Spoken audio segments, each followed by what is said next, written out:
من حمزه ونفخه ونفثه بسم اللہ الرحمن الرحیم۔ کل سے ہمارا سبق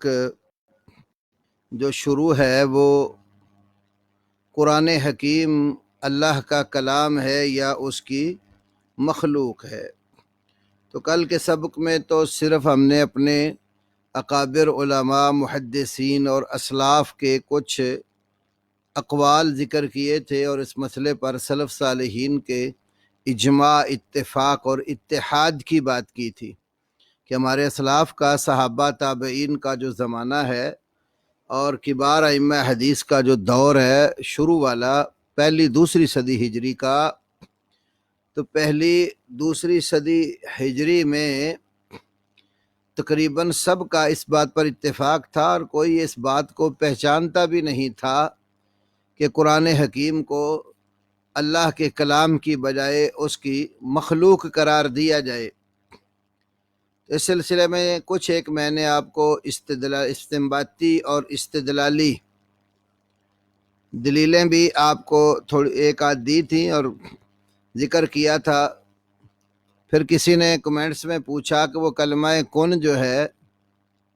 اس کے حوالہ وہ میں نے الگ ذکر کر دیا تھا۔ امام بہقی نے اپنی کتاب الاسماء والصفات کے اندر امام بویتی رحمہ اللہ کا وہ قول ذکر کیا ہے۔ تو اس طرح کی کافی سارے ادلہ ہیں، چند ایک میں انشاءاللہ تعالیٰ آپ کے سامنے مزید رکھوں گا۔ تو آج کے درس میں ایک اور بات سمجھتا ہوں، وہ بھی ذرا ذہن میں بٹھا لیجئے۔ کسی بھی بدعی عقیدے کو رد کرنے کے لیے سب سے پہلے جس بات کی ضرورت ہے وہ آدمی کو قرآن اور سنت کے علوم پر پختگی حاصل کرنی چاہیے اور پوری تگ و دو اور کوشش کرنی چاہیے کہ اللہ رب العالمین کے کلام اور نبی کریم صلی اللہ علیہ وسلم سے ثابت شدہ احادیث اور سنن جو ہیں ان کو سمجھنے کی صلاحیت پوری ہو، اور پھر کتاب و سنت کے ٹھوس دلائل سے اعتقاد اور ایمان کے متعلقہ بنیادی اصولوں کو واضح کیا جائے اور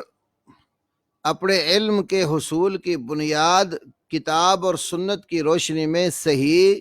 منہج اور صحیح راستے پر ہو۔ جب علم کی بنیاد مضبوط ہو پھر انسان مختلف فتاوے اور لوگوں کی آراء پڑھ سن کر صراط مستقیم سے بدکتا نہیں ہے،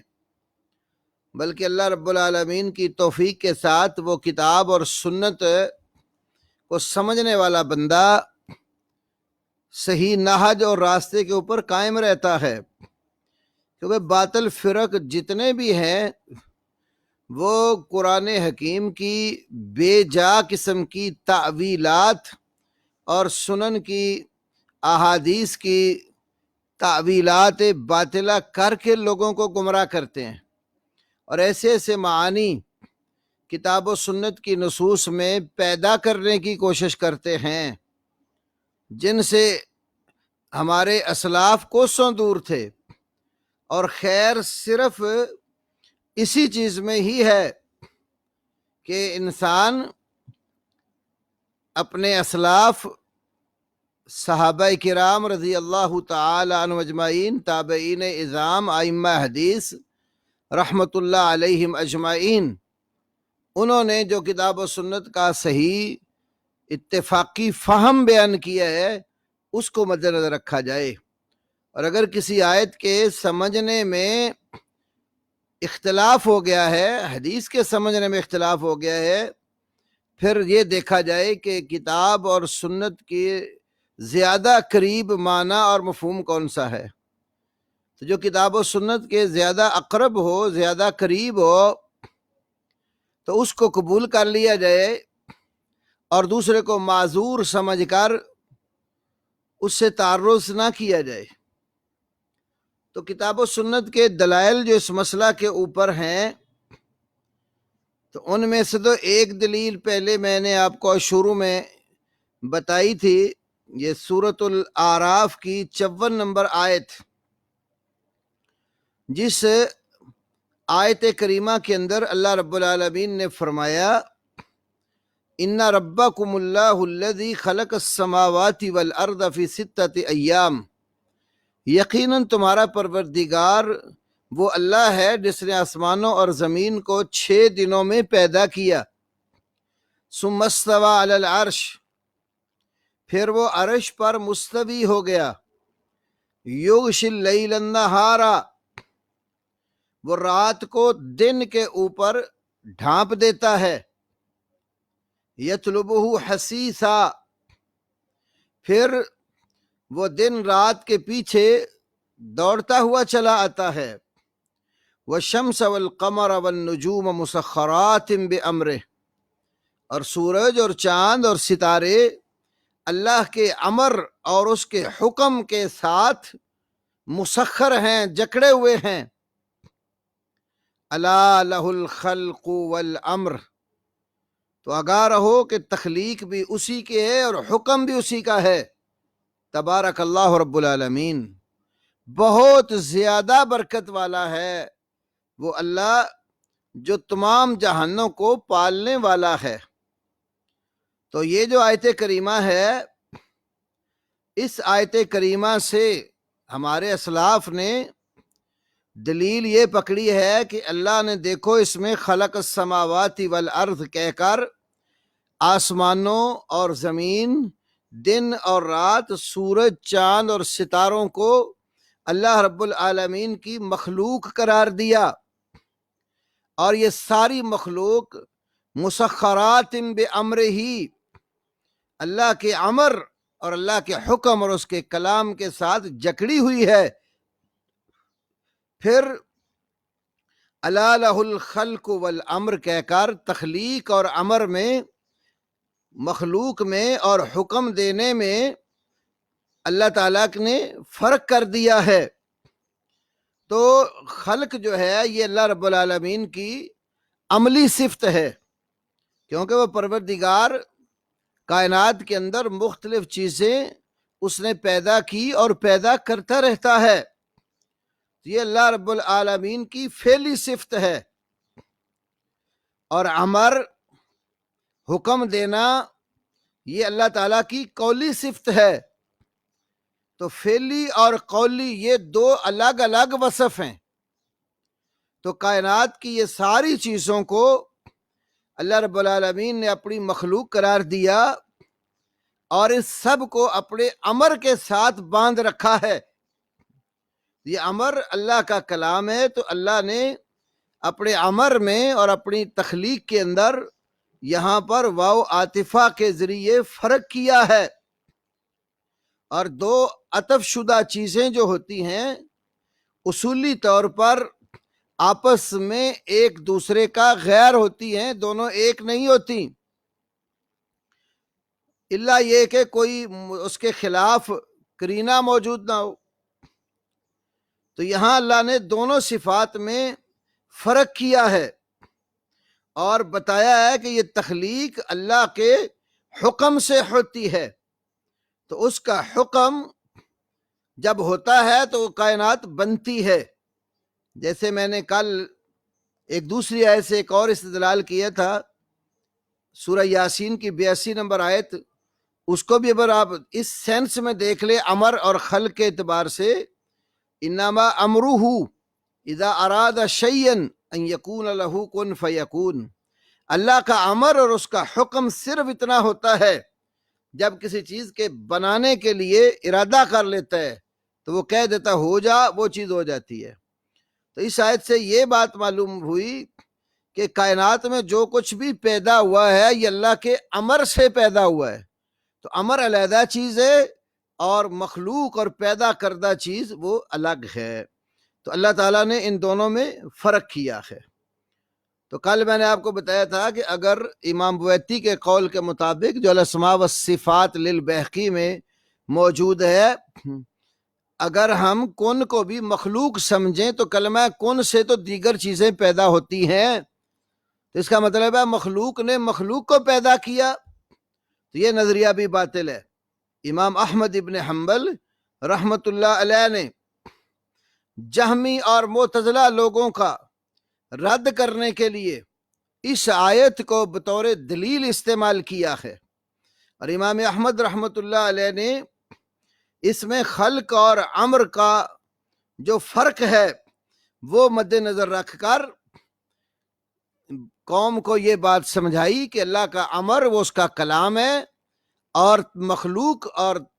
جتنی کائنات ہے یہ اس کے امر کے ساتھ پیدا ہوتی ہے۔ اور اسی طرح ایک اور مقام پر اللہ رب العالمین نے یہ فرمایا کہ اتا امر اللہ، سورۃ نحل کے شروع میں اللہ کا حکم آ چکا ہے۔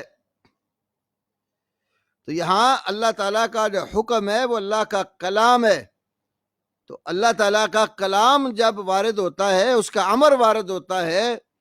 تو پھر کائنات کے اندر اللہ رب العالمین کی قدرت کے کرشمے رونما ہوتے ہیں اور چیزوں کی تخلیق ہوتی ہے۔ تو قرآن پاک میں امر اور خلق کے حوالے سے کئی ایک اور بھی آیات اور ادلہ موجود ہیں۔ دوسری دلیل، اس پر غور کریں، اللہ رب العالمین نے فرمایا الرحمن علم القرآن خلق الانسان۔ الرحمن، وہ رحمان، علم القرآن، جس نے قرآن سکھایا، قرآن کی تعلیم دی، خلق الانسان، اور انسان کو اس نے پیدا کیا۔ تو ان آیات میں اللہ تعالیٰ نے اپنے علم کو اور اپنی تخلیق کو دونوں کو جدا جدا فرمایا ہے۔ قرآن اللہ تعالیٰ کا علم ہے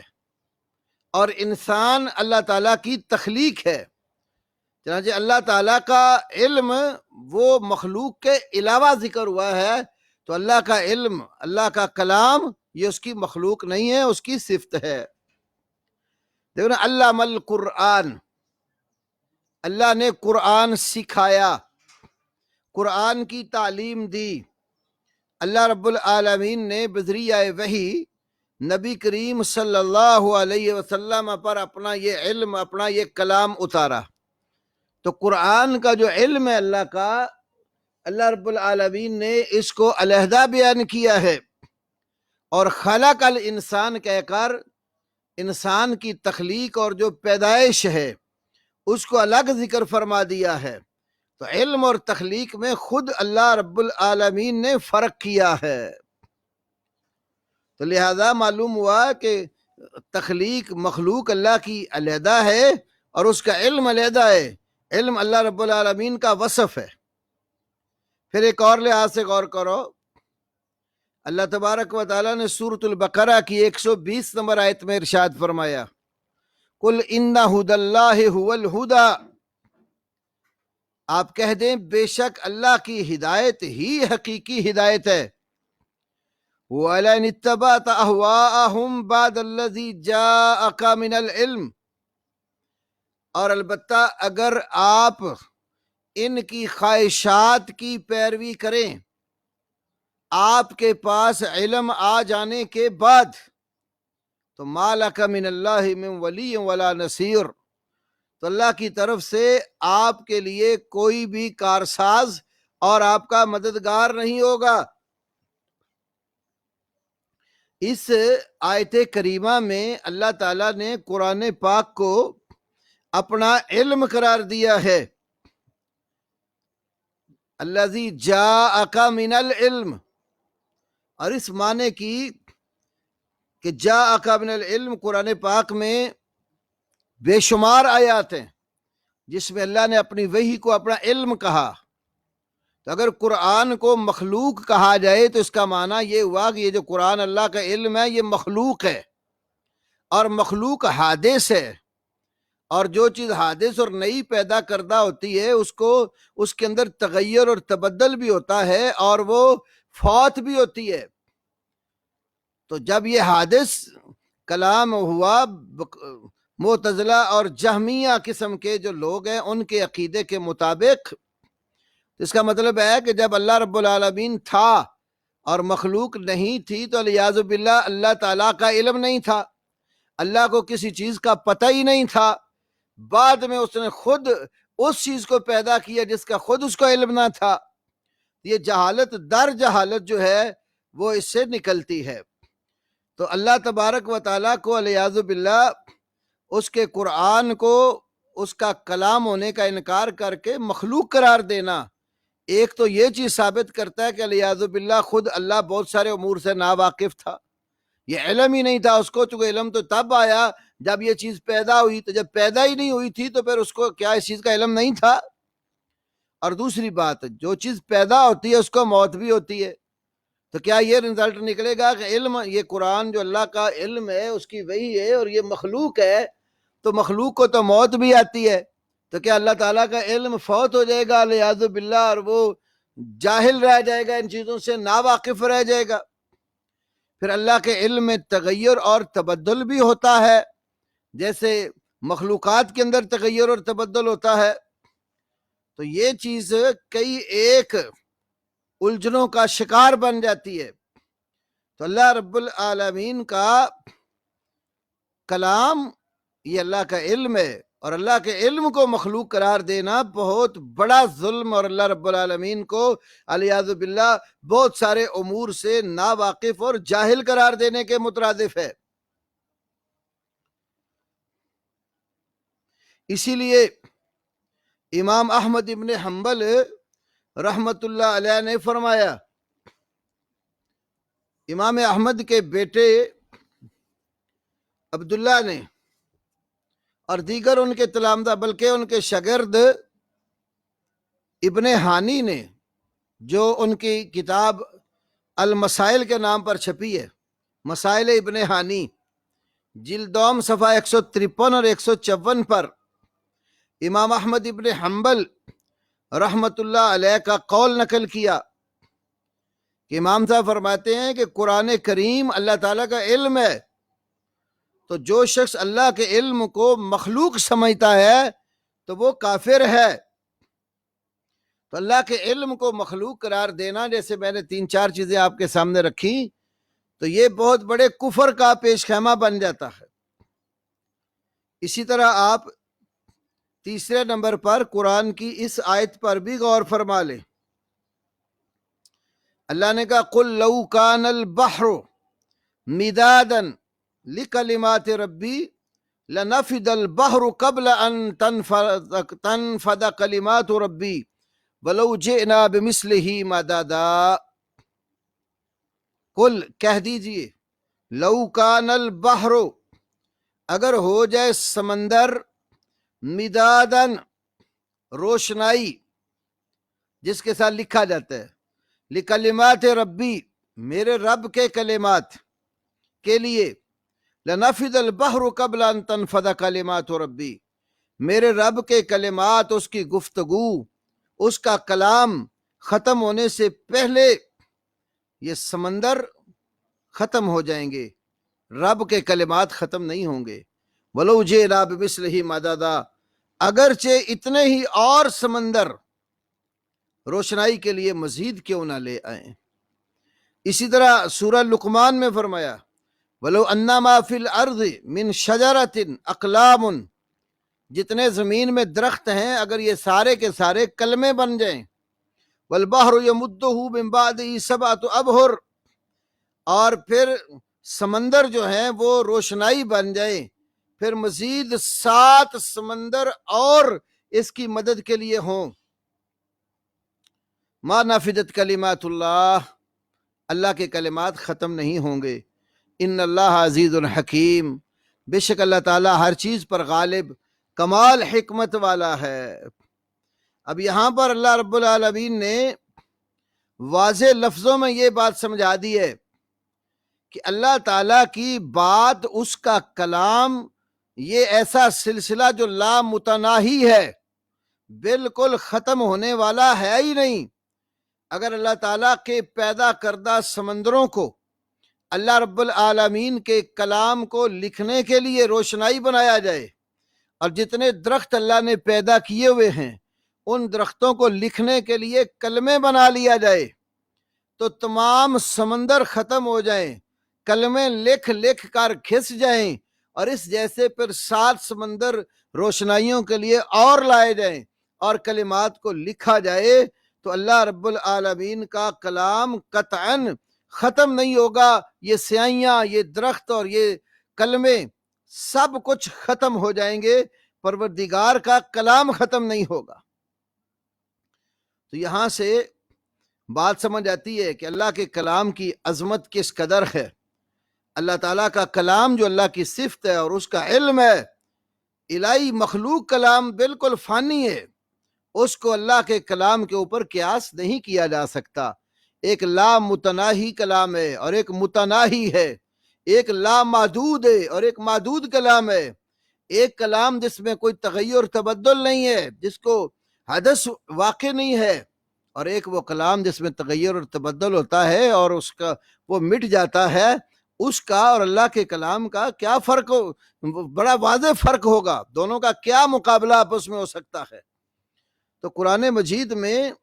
اللہ رب العالمین کے جس کلام کا تذکرہ کیا گیا ہے، یہ سارا کلام اللہ کا وصف ہے، اور الہ کے اوصاف فوت نہیں ہوتے۔ موصوف ابدی اور دائمی ہے تو اس کی صفت بھی ابدی اور دائمی ہے، اور موصوف اگر عارضی ہے نا تو اس کی صفت بھی عارضی ہے۔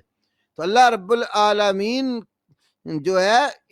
اس کلام کا موصوف ہے، تو وہ موصوف ازلی اور ابدی، اور اس کی نہ ابتدا معلوم نہ انتہا معلوم۔ تو ایسے ہی اس کی صفات اور خصوصاً اس کے کلام کی نہ ابتدا معلوم ہے نہ انتہا معلوم ہے۔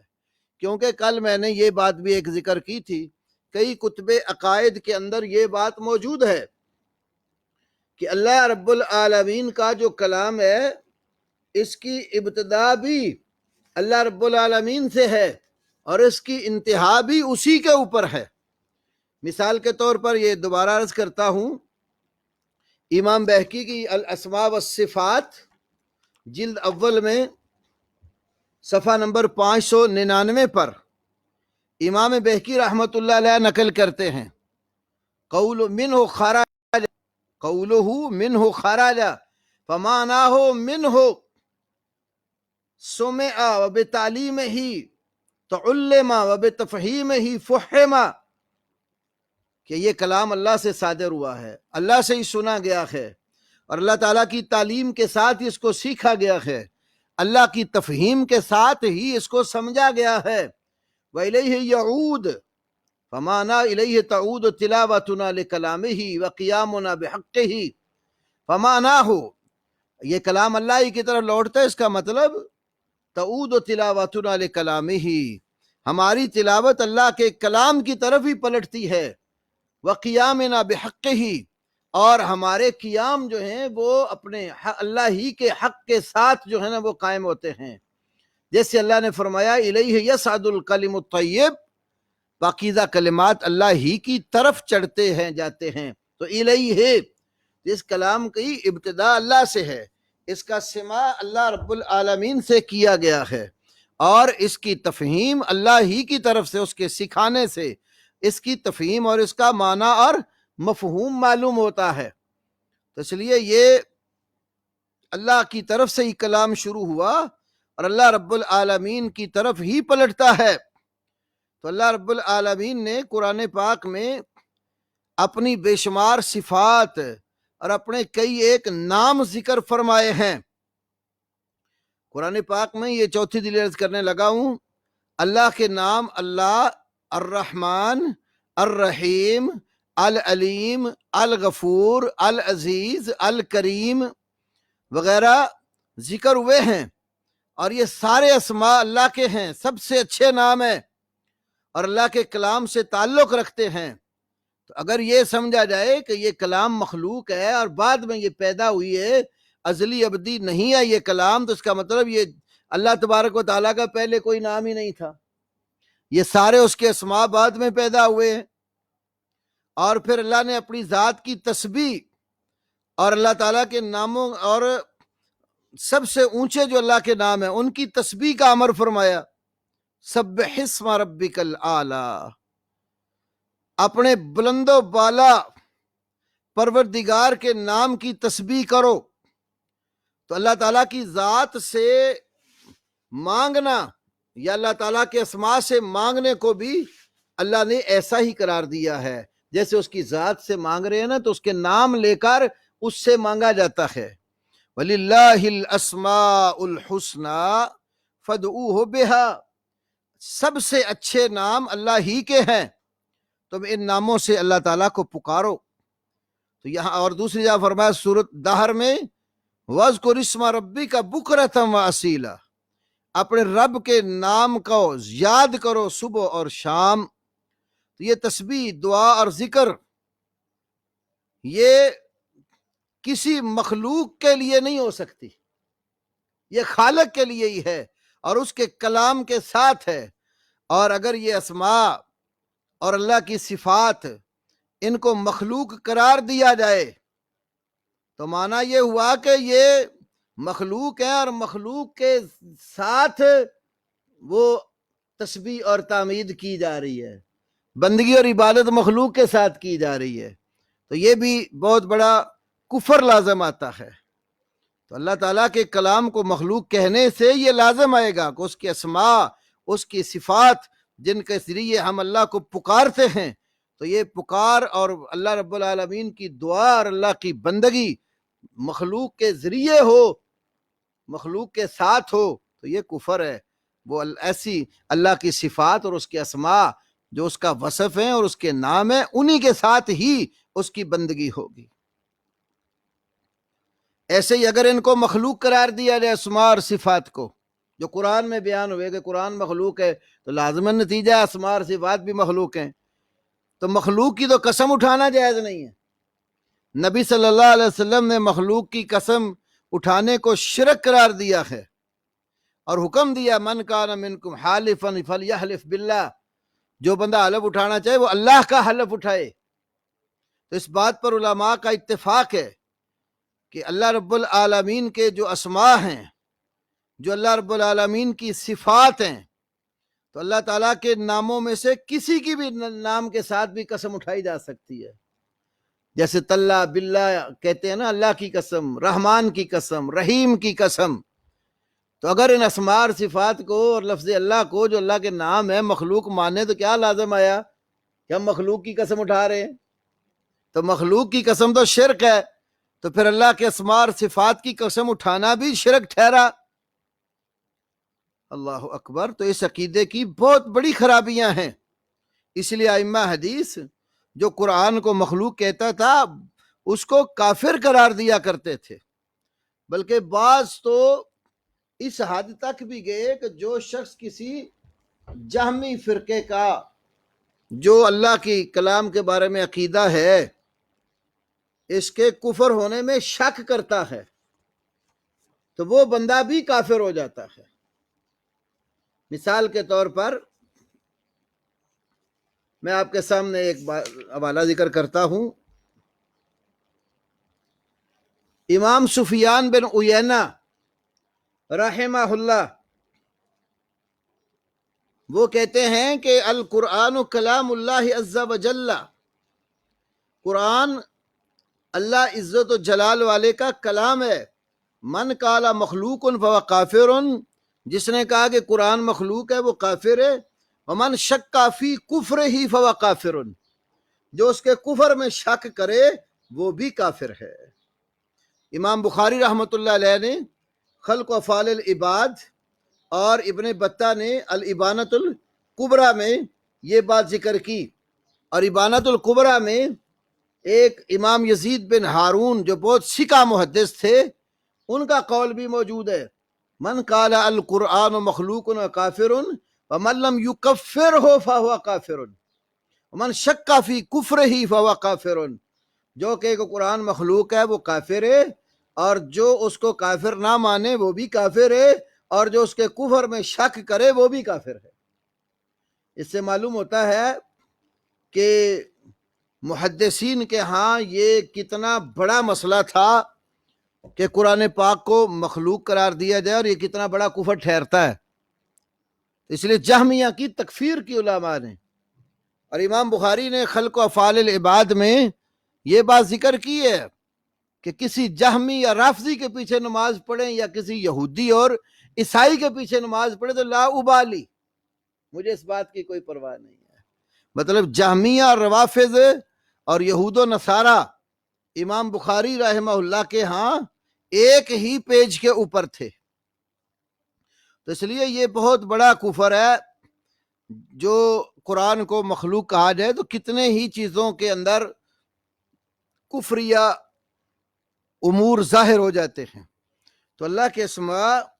اور اس کی صفات کی قسم اٹھانا جو بالاتفاق ائمہ کے یہاں جائز ہے، تو اگر اسماء اور صفات جو اللہ کے یہ مخلوق ٹھہرے، جس کا مطلب ہے مخلوق کی قسم اٹھا کر انسان کافر ہو جاتا ہے، تو یہ بھی اثر اسی عقیدے کا ہے۔ ایسے ہی اللہ رب العالمین نے 5ویں دلیل پر غور کریں، قرآن مجید کے نزول کے متعلق بتایا کہ قرآن اللہ کی جانب سے نازل ہوا ہے۔ ارشاد باری تعالیٰ سورہ سجدہ کی 2 آیت، تنزیل الکتاب لا ریب فیہ من رب العالمین، یہ کتاب کا نزول جو ہے رب العالمین کی طرف سے ہوا ہے، اس میں کوئی شک اور شبہ نہیں ہے۔ انعام کی آیت نمبر 114 میں فرمایا، والذین آتیناہم الکتاب یعلمون انہ منزل من ربک بالحق، وہ لوگ جن کو ہم نے کتاب دی وہ جانتے ہیں کہ تیرے رب کی جانب سے حق کے ساتھ اتاری گئی ہے۔ اور سورہ نحل کی 102 نمبر آیت میں فرمایا، قل نزلہ روح القدس من ربک بالحق، کہہ دیجئے اس کتاب کو حق کے ساتھ تیرے پروردگار کی جانب سے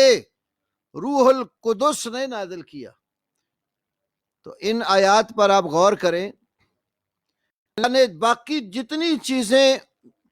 ذکر کی ہے اور ان کے نزول کا بھی ذکر کیا ہے تو اپنی جانب کی طرف منسوب نہیں کیا کہ میری جانب سے آئی ہے، جس سے معلوم ہوتا ہے کہ کلام اللہ کو ایک خصوصیت حاصل ہے۔ حالانکہ اللہ نے بارش کے نزول کا بھی ذکر کیا ہے، لوہے کے نزول کا بھی قرآن میں ذکر کیا ہے، لیکن اللہ نے منسوب اپنی طرف نہیں کیا۔ جیسے یہاں فرمایا من رب العالمین، من ربک بالحق، تو من ربک بالحق اور من رب العالمین یہ الفاظ بتا رہے کہ قرآن پاک کے ساتھ اللہ رب العالمین نے ایک خصوصیت یہ بھی رکھی ہے کہ اس کے نزول کو من ربک فرمایا ہے۔ دوسرے جو کئی چیزیں نازل کی ہیں تو ان کو اللہ رب العالمین نے اپنی طرف اس طرح منسوب نہیں کیا۔ یہ چونکہ وہ مخلوقات ہیں، اور مخلوق جو ہے صفت مخلوق تو وہ خالق کی صفت نہیں ہو سکتی، اور یہ قرآن اللہ کا کلام ہے تو یہ اللہ کی صفت ہے، اسی لیے اللہ رب العالمین نے اس کو اپنی طرف منسوب کیا،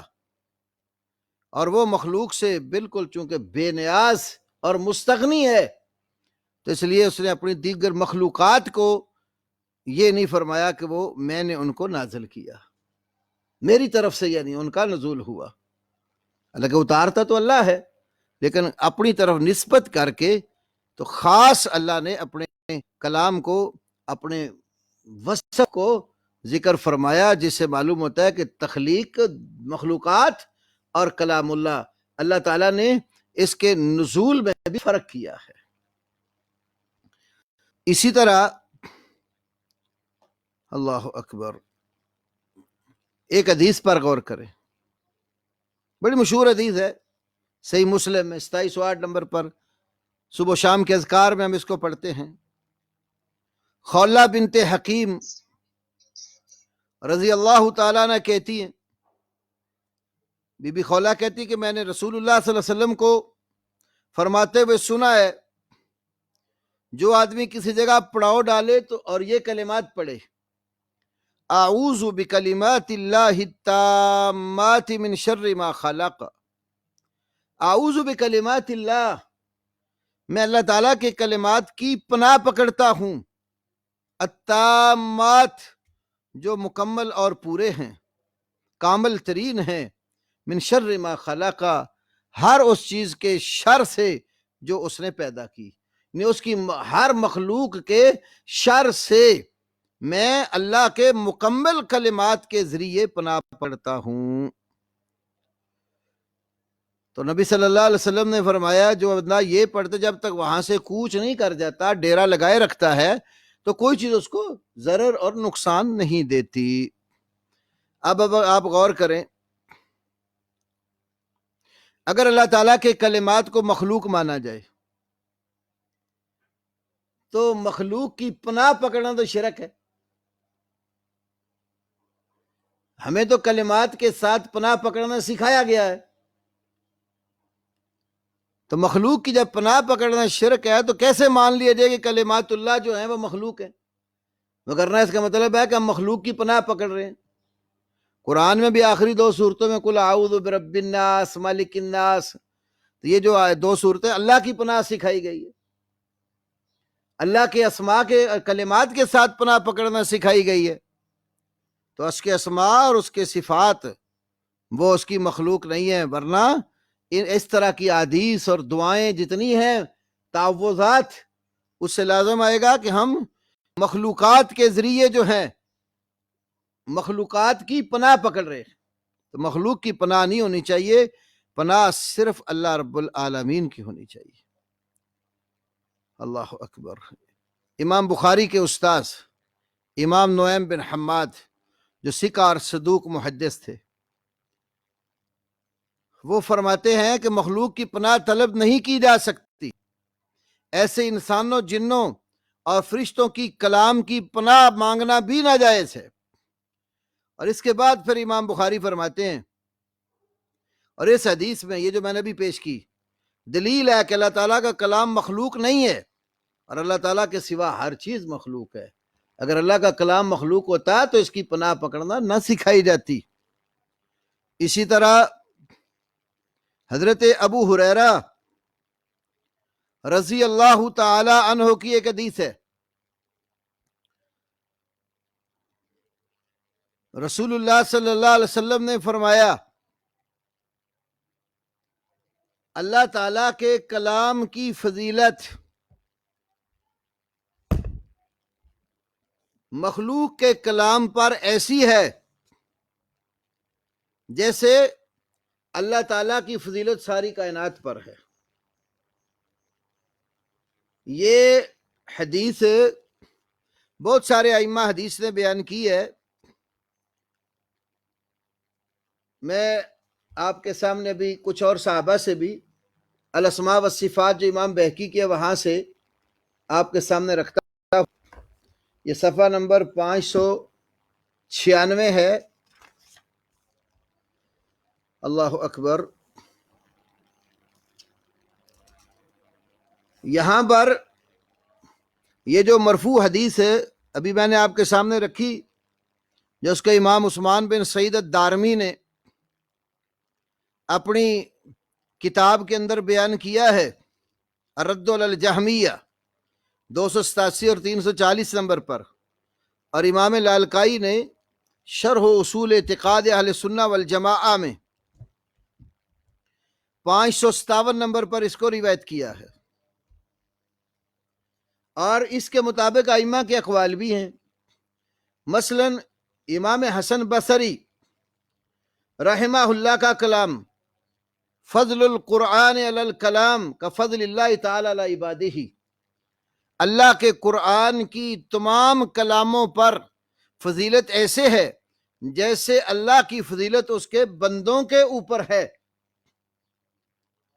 تو یہ اس طرح کے آثار اور مرفوع روایات اور موقوفات کئی ایک کتب احادیث کے اندر موجود ہیں، جن میں یہ بات بڑے واضح طور پر سمجھا دی گئی ہے کہ اللہ رب العالمین کا جو کلام ہے اس کی نسبت مخلوق کے کلام کے ساتھ کچھ نہیں ہے. جیسے مخلوق اللہ رب العالمین کے مقابلے میں کچھ نہیں ہے. اللہ کی مخلوق پر جیسے فضیلت ہے تو پوری کائنات کے کلاموں پر اللہ کے کلام کی ایسی فضیلت ہے. تو اس حدیث سے سلف صالحین نے جو یہ عقیدہ اخذ کیا کہ قرآن مخلوق نہیں ہے، ایک انداز تو اس کا یہ ہے کہ اس میں کلام اللہ میں اور دیگر کلاموں میں تفریق بیان ہوئی ہے. ایک وہ کلام ہے جو اللہ کی صفت ہے، دوسرا وہ کلام ہے جو مخلوق کی صفت ہے. تو اللہ کی صفت مخلوق کی صفت جیسی نہیں ہو سکتی، کیونکہ خود اللہ کا ارشاد ہے لیس کمثلہ شیء، اللہ کی مثل کوئی چیز نہیں ہے. تو اللہ تعالیٰ کے کلام کی مثل بھی مخلوقات میں قطعاً نہیں ہے. تو کلام جب اللہ کا وصف ہے تو مخلوق کا کلام بھی ہے، تو دونوں میں کوئی تناسب نہیں ہے. تو اللہ نے اپنے کلام میں اور مخلوق کے کلام میں رسول اللہ کی حدیث کے ذریعے فیصلہ کر دیا ہے، کیونکہ یہ حدیث بھی جو صحیح ثابت ہوتی ہے وہ اللہ ہی کی طرف سے ہے، وہی ہے جس کو علماء وہی خفی کہہ دیتے.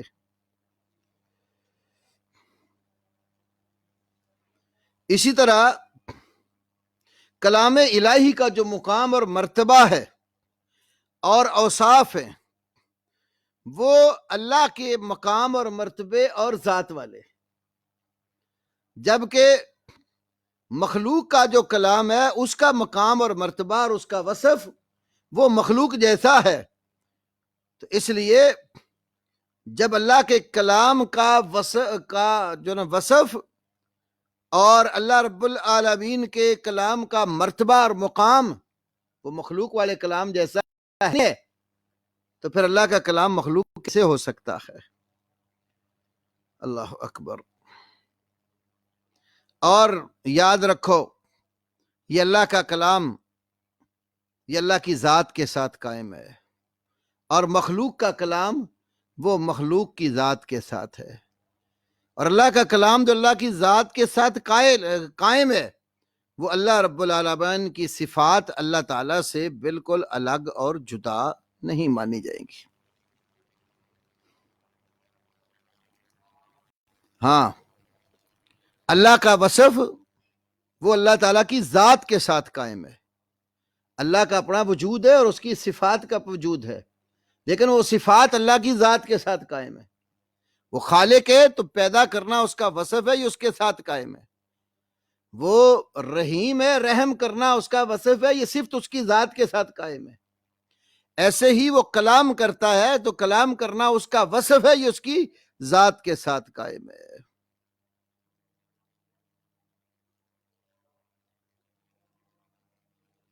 اگر ہم اللہ کے کلام کو مخلوق مان لیں، اس کا مطلب یہ ہوا کہ وہ مخلوق کا وصف اللہ کی ذات کے ساتھ قائم ہے، وہ کلام کرتا. تو مخلوق کے وصف کو، یعنی جب قرآن کو مخلوق مانا تو یہ اللہ کا وصف نہ ٹھہرا نا، مخلوق کا وصف ٹھہرا. تو مخلوق کے وصف کو اللہ کے ساتھ قائم ماننا تو یہ بھی کفر ٹھہرے گا. تو اس لیے یہ عقیدہ قطعاً کتاب و سنت کی ترجمانی نہیں کرتا. اور اسی لیے اس عقیدے کے جو قائلین ہیں ہمارے اسلاف نے چند ایک باتیں میں نے کل بھی ذکر کی تھی، آج بھی درس میں ایک دو باتیں آ گئی ہیں ائمہ کے اقوال میں سے، کہ ایسا عقیدہ اپنانے والے کو وہ کفر کے ساتھ تعبیر کرتے تھے، اور جو اس کا مرتکب ہوتا تھا مطلق اس کے بارے میں فتویٰ دیتے تھے وہ کافر ہے، اور اس کے کفر میں شک کرنے والے کو بھی کافر تعبیر کرتے تھے. اور یہ عقیدہ جو ہے اس پر ہمارے ائمہ نے باقاعدہ کئی کتب بھی مرتب کی ہیں، جن کتب کے بعض کتب عقائد میں تفصیلاً اس کو بیان کیا ہے. جس طرح امام ہبۃ اللہ الطبری نے شرح اصول اعتقاد اہل سنہ والجماعہ میں بالتفصیل اس پر کلام کیا. امام بہقی نے الاسماء والصفات کے اندر مفصل اس کو لکھا. اور اسی طرح ایک اور کتاب ہے العقیدۃ السلفیہ فی کلام رب البریہ وکشف اباطیل المبتدعۃ الردیہ. یہ اسپیشل کتاب اس موضوع کے اوپر لکھی گئی ہے اور اس میں بڑی تفصیل کے ساتھ یہ مسئلہ بیان کیا ہے. اور امام ابن القیم رحمہ اللہ نے مختصر جو سوائق المرسلہ ان کی کتاب ہے اس میں بھی اس کو کئی طریقوں سے تفصیل کے ساتھ لکھا ہے. اور ہمارے قریب دور کے علماء میں سے مولانا شمس الدین سلفی رحمہ اللہ نے بھی اس پر تفصیلی کلام فرمایا ہے. اور امام ابن تیمیہ رحمۃ اللہ علیہ نے اپنے فتاویٰ کی جلد نمبر 12 میں القرآن و کلام اللہ کہہ کر اس کی ڈیٹیل دی ہے. یہاں پر ایک میں قریب دور کے عظیم محدث اور فقیہ اور عرب علماء کے لیے تو اس وقت وہ مرجع کی حیثیت بن گئے، شیخ عثیمین رحمۃ اللہ علیہ. ان کا ایک مقولہ آپ کے سامنے رکھتا ہوں. شیخ عثیمین رحمہ اللہ فرماتے ہیں ہم یہ کہتے ہیں کہ لفظ کا اطلاق 2 معنوں پر ہوتا ہے. یہ جو کہتے ہیں وہ لفظی بالقرآن مخلوق بھی ایک عقیدہ بعض لوگوں نے ذکر کیا تو علماء نے اس سے بھی منع کیا. لفظ کا اطلاق کہتے 2 معنوں پر ہوتا ہے. ایک لفظ مصدر ہے، مصدر فاعل کا فعل ہوتا ہے. تو جب کوئی بولنے والا بولتا ہے تو یہ لفظ اس کا فعل قرار پاتا ہے. ضارب ہے تو ضرب لگاتا ہے تو ضرب لگانا اس کا فعل قرار پاتا ہے. تو لفظ کا اطلاق جب مصدر پر ہوتا ہے تو مصدر فاعل کا فعل ہوتا ہے اور جو چیز بولی جاتی ہے ملفوظ بہی، تو اس معنی کی روح سے اس میں کوئی شک نہیں کہ قرآن اور غیر قرآن کے ساتھ ہمارے جو الفاظ ہوتے ہیں جو ہماری زبان بولتی ہے تو ہمارے الفاظ تو مخلوق ہوتے ہیں. اس لیے جب ہم یہ کہیں کہ لفظ سے مراد تلفظ ہے، جو چیز بولی جا رہی تلفظ، ہم قومے میں کھڑے ہوتے ہیں، زبان ہماری بولتی ہے، ہونٹ ہمارے حرکت کرتے ہیں، اس سے ہونٹ حرکت کرتے ہیں، زبان ہلتی ہے، ہوا جو ہے منہ سے جو نا وہ از کو پیدا کرتی ہے. تو یہ آواز، یہ ہمارے ہونٹوں کی حرکت جس کے ذریعے الفاظ ادا ہوتے ہیں، یہ چیزیں مخلوق ہیں. لیکن ملفوظ بہی جو چیز ہم بولتے ہیں وہ کلام اللہ ہے. اس سے مراد اگر لفظ سے وہ چیز مراد لی جائے جو بولی جا رہی ہے، ملفوظ بہی ہے جو لفظ ادا کیے جا رہے، تو انسان کی اپنی آواز، اس کے ہونٹ کا ہلنا، یہ حرکات، یہ تو فعل العبد ہیں. اور جو کلام بولا جائے گا وہ اللہ رب العالمین کا کلام ہوگا، اس کو مخلوق نہیں کہیں. جیسے کل میں نے آخر میں آپ کو اسی سبق کے جو جہات خمسہ کی بات آئی تھی تو یہ بات 5 جہتوں کا ذکر کیا تھا کہ انسان قرآن حفظ کرتا ہے، اس کی تلاوت کرتا ہے، اس کو سنتا ہے، اس کے اندر نظر دوڑاتا ہے اور اس کو لکھتا ہے. تو حفظ کرنا، انسان کی زبان کا بول کر اس کو پڑھنا، انسان کے کانوں کا اس کو سننا، اور انسان کی نظر کا کلام اللہ پر پڑھنا اور اس کو دیکھنا، انسان کے ہاتھوں کا اس کو لکھنا، یہ سارے بندے کے افعال ہیں. لیکن اب جو چیز لکھی جاتی ہے حفظ سے، جو چیز محفوظ ہوگی سینے میں، انسان کے اندر بیٹھ گئی، زبان سے جو چیز پڑھی گئی، کانوں سے کلام جو سنا گیا، نظر سے جو کلام دیکھا گیا، ہاتھ سے جو کلام لکھا گیا، محفوظ، مطلوب، مسموع، منظور الیہ اور مکتوب، یہ سب اللہ کے کلام ہے اور اس کو مخلوق قرار نہیں دیا جا سکتا۔ اسی لیے اللہ اکبر، امام ابن تیمیہ رحمہ اللہ نے بھی فرمایا اذا قرأہ الناس کتبوا بذلک فی المصاحف، جب لوگ قرآن پڑھتے ہیں یا اس کو صحیفوں میں لکھتے ہیں، لم یخرج بذلک ان یکون کلام اللہ تعالی حقیقتاً، تو یہ کلام اللہ سے حقیقی طور پر یہ چیز خارج نہیں ہو جاتی کہ یہ اللہ کا کلام نہیں ہے۔ فإن الکلام انما یضاف حقیقتاً الی من قالہ مبتدئا،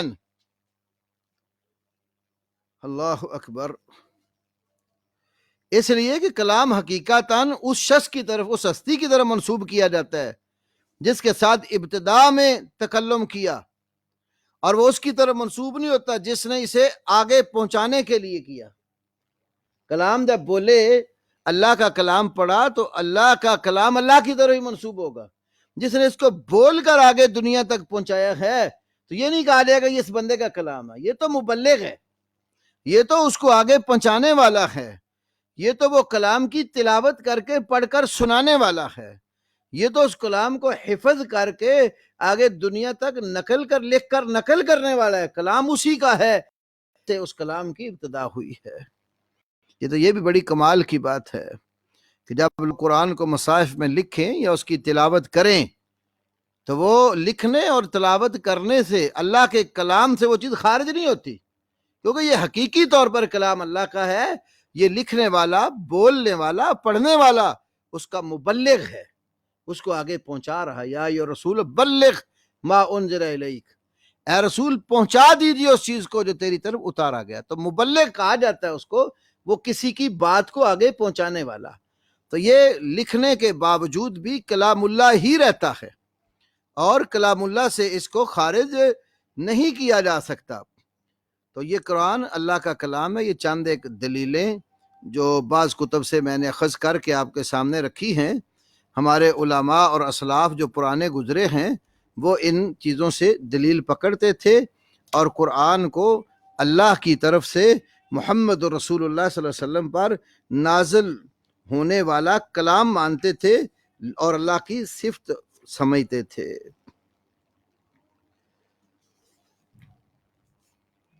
اور قرآن پاک میں یہ جو میں نے آپ کے سامنے کچھ جہاد کے حوالے سے بات کی، تو یعنی قرآن اللہ کا کلام ہے، تو کلام والی میں کئی آیتیں آپ کو پہلے شروع میں بتا چکا ہوں، اور یہ کلام جو ہے یہ کانوں کے ساتھ سنا جاتا ہے، مسموع جو چیز ہوگی وہ اللہ کا کلام ہے۔ اس پر آپ دیکھیں سورہ توبہ کی 6 آیت، وَإِنْ أَحَدٌ مِّنَ الْمُشْرِكِينَ اسْتَجَارَكَ فَأَجِرْهُ حَتَّى يَسْمَعَ كَلَامَ اللَّهِ، اگر کوئی بھی مشرک تجھ سے پناہ طلب کرے تو اس کو پناہ دے دے یہاں تک کہ وہ اللہ کے کلام کو سنے۔ اب مشرک کا کلام اللہ کو سننا، تو یہ سننا اس مشرک کا فعل ہے، اور کلام اللہ یہ اللہ کا وصف ہے۔ ایسے ہی سورۃ اعراف کی مشہور آیت ہے وَإِذَا قُرِئَ الْقُرْآنُ فَاسْتَمِعُوا لَهُ وَأَنصِتُوا، اور جب قرآن حکیم کی قرات کی جائے، پڑھا جائے، اس کو غور سے سنو اور خاموش رہو۔ اس لیے سننا اور انصات اور خاموشی اختیار کرنا یہ فعل العبد ہے، اور قرآن کلام اللہ ہے۔ سورہ جن میں جنوں کے بارے میں فرمایا فَقَالُوا إِنَّا سَمِعْنَا قُرْآنًا عَجَبًا، تو انہوں نے کہا بے شک ہم نے ایک عجیب قرآن سنا۔ یہ سننا جنوں کا فعل، اور جو چیز سنی گئی وہ قرآن اور اللہ کا کلام۔ ایسے ہی حفظ کرنا، سینے میں محفوظ کرنا، سورہ عنکبوت 49 نمبر آیت، بل ہوا آیات بینات فی صدور الذین اوتوا العلم، بلکہ یہ تو کھلی اور روشن آیتیں ہیں جو ان لوگوں کے سینوں میں ہیں جن کو علم دیا گیا۔ اور صحیح بخاری میں نبی کریم صلی اللہ علیہ وسلم کا فرمان امی عائشہ صدیقہ طیبہ طاہرہ رضی اللہ عنہ بیان کرتی ہیں 4937 نمبر پر، الذی یقرأ القرآن وهو حافظ له، الذی یقرأ القرآن، وہ جو قرآن کا قاری ہے، قرآن پڑھتا ہے، وهو حافظ له، اور وہ اس کو حفظ کرنے والا ہے۔ تو یہاں پر اللہ کا علم، اوت العلم، علم دیے گئے، تو علم اللہ کی طرف سے جو آیا، اللہ کا کلام، یہ سینوں میں محفوظ، اور قرآن کا پڑھنے والا قاری، قرات بندے کا فعل، حفظ کرنا بندے کا فعل، اس کو حافظ کہتے ہیں، لیکن جو چیز سینے میں محفوظ ہو گئی، جو مقروب اور مطلوب ہو گئی، وہ اللہ کا کلام ہے۔ ایسے ہی کلام اللہ کتاب کے اندر اوراق میں مکتوب ہونے کی وجہ سے مخلوق نہیں بنے گا، وہ بھی اللہ کا ہی کلام ٹھہرے گا۔ اس پر دیکھیں سورۃ واقعہ 77 اور 78 نمبر آیات، انہ لقرآن کریم فی کتاب مکنون، انہ لقرآن کریم، بے شک وہ البتہ قرآن کریم ہے، فی کتاب مکنون، ایک پوشیدہ کتاب میں ہے، چھپی چیز میں لکھا ہوا ہے۔ اور انعام کی 7ویں آیت میں، وَلَوْ نَزَّلْنَا عَلَيْكَ كِتَابًا، اگر ہم تیرے اوپر کوئی کتاب اتارتے، فی قرطاس، کاغذ کاپی کی صورت میں، فَلَمَسُوهُ بِأَيْدِيهِمْ، تو یہ اپنے ہاتھوں سے اس کو چھوتے۔ تو یہاں پر بھی منزل من اللہ چیز کو کتاب سے تعبیر کیا، لکھی ہوئی چیز۔ وَالطُّورِ وَكِتَابٍ مَّسْطُورٍ فِي رَقٍّ مَّنشُورٍ، تو یہ سورۃ طور کی ابتدائی 3 آیتیں بھی بتا رہی کہ یہ اللہ کا کلام لکھا جاتا ہے۔ تو کتاب کے اندر ورقے پر لکھا ہوا ہونا وہ فعل ہے، وہ مخلوق ہے، ورق، کاغذ مخلوق ہے، لیکن اس پر جو چیز مکتوب ہے وہ کلام اللہ ہے۔